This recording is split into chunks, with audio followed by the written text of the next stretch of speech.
Hey everybody, Dylan Loomis here. Welcome to today's episode of Tesla News.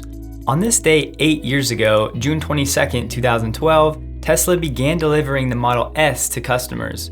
Here's a screenshot of Tesla vehicle deliveries each year since. I remember seeing a Model S for the first time in person back in 2014, and ever since then, my enjoyment of Tesla went from a fan to an avid follower. It's awesome to pause and look back on how far Tesla has come over the years. A German article was published highlighting the massive edge that Tesla has on the entire German automotive industry. I did have to translate the article, so bear with any grammatical issues, but the points are clear. Peter Mertens, former R&D boss and Audi board member, said this month, quote, "I say this with honesty. In our own responsibility, we all slept to a certain extent. And that's not just the auto industry, but above all, the suppliers. I made wrong decisions. We trusted too much that the suppliers would somehow make it," end quote.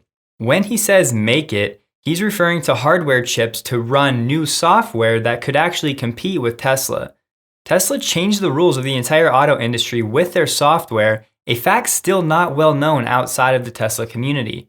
Another major fact many fail to recognize is that time is an asset that all the money in the legacy auto industry cannot buy. You can't solve a software problem by throwing money at it.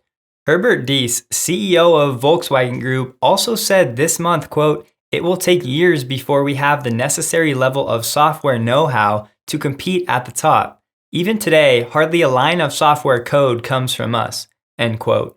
Without software, you lose the most valuable asset you have as a consumer-oriented company, access to your customers. Without software, you lose the gold of the digital age, customer data. Software is made by software developers, and this advanced type of talent is not abundant, especially in the legacy automotive world, and the leaders are now admitting that publicly. Tesla could include cross-traffic alerts for drivers when backing up their vehicles, according to an Elon tweet on Sunday.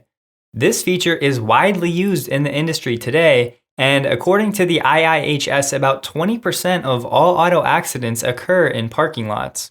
According to a survey, 71% of the 640 crashes that occurred involved backing into a moving vehicle, while about 5% of those crashes resulted in injuries. A few years ago, NHTSA indicated that 188,000 passenger vehicles were involved in crashes while traveling in reverse. This would be another notch in the belt for Tesla in the safety department. The Model Y was featured on a 30-minute YouTube episode on Jay Leno's Garage on Sunday, and one day later, it's the number 13 video trending on all of YouTube. Of course, this is great exposure for Tesla, which plays into the argument that Tesla does not yet need to pay for advertising. Leno was overwhelmingly positive in his laid-back review, which was a breath of fresh air after the Model Y build issues dominated headlines and stirred controversy for a few days. I won't cover that much as it's been covered ad nauseum over the last few days. Just know that the Model Y is experiencing normal and perhaps more than normal quality control issues. Tesla is aware of the problems, and they have already implemented corrections and fixes to most problems.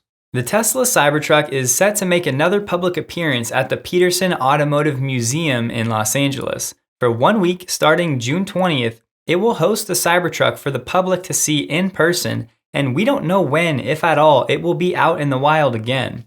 The museum also houses a Model S and a first-gen Roadster prototype.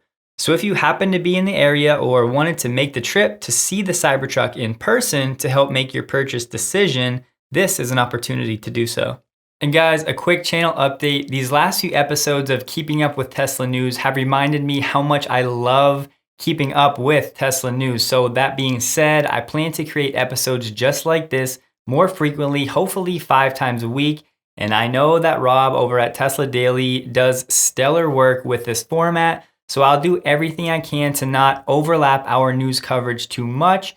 With that being said, I do not plan to cease my deep dive educational videos on relevant topics in the industry, so those will continue. And last but not least, if you'd like to support the work that I do here, you can do so on Patreon for as little as $3 a month.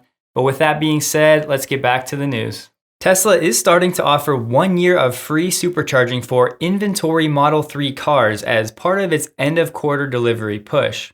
Since Tesla does not use the traditional dealer model, they own the vehicles all the way until they're handed over to the customer, meaning quarterly financials will not look as good if they have a significant number of produced yet unsold vehicles. In order to get the 1 year of free supercharging, you would need to take delivery by the end of the month.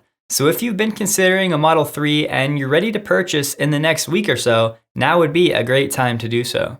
SpaceX applied to offer high-speed internet service to Canadians in rural areas. SpaceX applied with Canada's telecom regulator for what's known as a Basic International Telecommunications Services or BITS license. If they are successful in obtaining the license, SpaceX could eventually offer more wireless telecom services down the line, such as voice and data plans, but for now, the application focuses on high-speed internet using their existing network of near-Earth satellites. SpaceX is also planning to offer high-speed internet services in the United States later this year through Starlink before rapidly expanding to near global coverage of the populated world by 2021, according to the Starlink website. Tesla added a discounted standard autopilot upgrade option for current owners before the anticipated full self-driving package price increase. The basic autopilot is available for purchase in the Tesla app at $2,000 until July 1st. Up to this point, owners without autopilot have been able to upgrade through the app for $3,000, so this discount is a $1,000 savings. On July 1st, the full self-driving price is set to increase by $1,000, which will take the price to $8,000. Basic autopilot is required to upgrade to full self-driving, so if your car currently does not have autopilot and you do intend to eventually purchase full self-driving, now may be a good time to purchase autopilot. Yes, today Tesla does include the basic autopilot features as standard, but there was a time when they did not, so this is for owners who purchased their Tesla when autopilot did not come standard.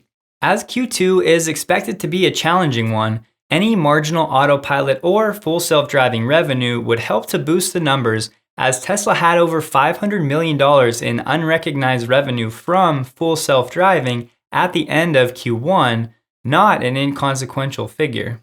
As you've probably heard, Elon did tweet that the tentative date for the Tesla shareholder meeting and battery day is September 15th, and they plan to include a tour of their cell production system, and the event is set to be held in Fremont, California.